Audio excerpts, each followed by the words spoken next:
Hi there. My name is Tom Skinner. I'm a socials, humanities, phys ed teacher. I'm in Comox Valley, and I'm going to explain a game to you.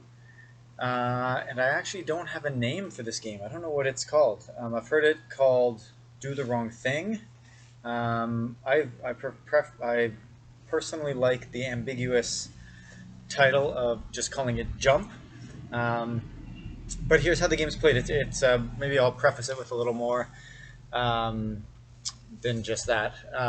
But the game is a really good game in terms of self-regulation for students. It's kind of like Simon Says, and so the goal of the game is to get students to really listen to a whistle. So for the sake of this assignment that I'm doing, um, my object for this assignment is a whistle. But um, the way that this game is played is you get students.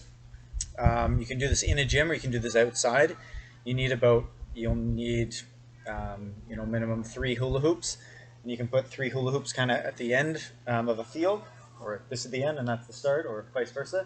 But what will happen is students are going to line up at a certain area, and then they're going to try to race to get their whole team inside the hoop, but they can't race quickly. They have to race one jump per blow of the whistle. So the way it works is I'll get them to line up. All students they'll get into a group of 3, and they have to hold hands with their teammates. And the goal, or the reason that they're holding hands, is so they can use each other for support. So when I say jump and blow the whistle, they all have to jump together, holding hands. Um, when they're when they jump, their feet have to stay together, and so the amount that I'm the how strict I am on rules depends on their age level. So if they're younger kids, I'm not going to be as strict with keeping their feet together. But if I'm playing with grade 11 or grade 12, so I make sure their feet are, their ankles are touching at all times.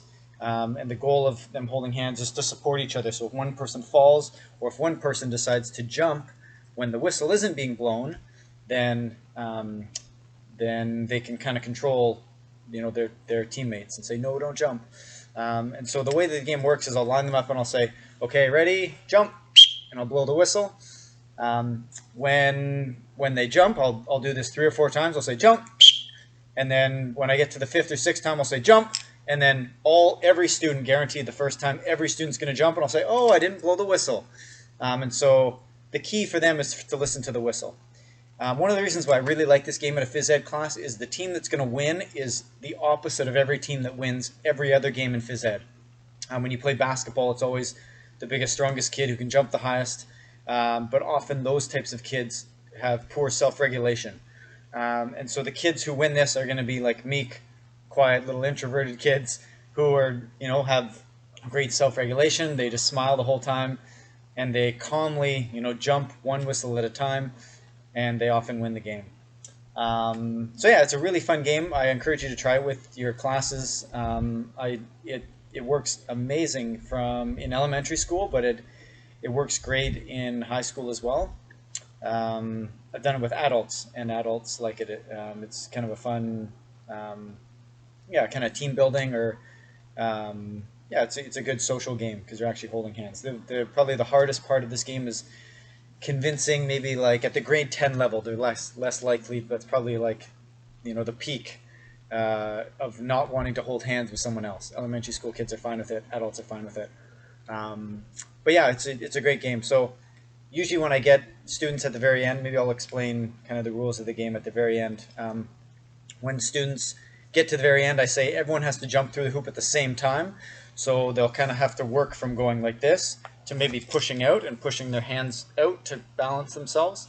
But I make sure that everyone jumps into the hoop at the same time. And when they do, I'll say, okay, well, there's, first place.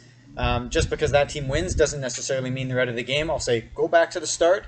I've had teams come first and third place before.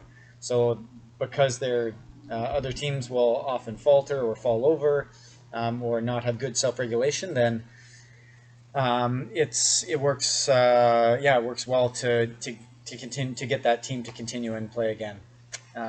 So yeah, it's a great game. If there are any rules, or if you have any questions about, I think I went over all the rules. If you have any questions, feel free to send me a message or send me an email.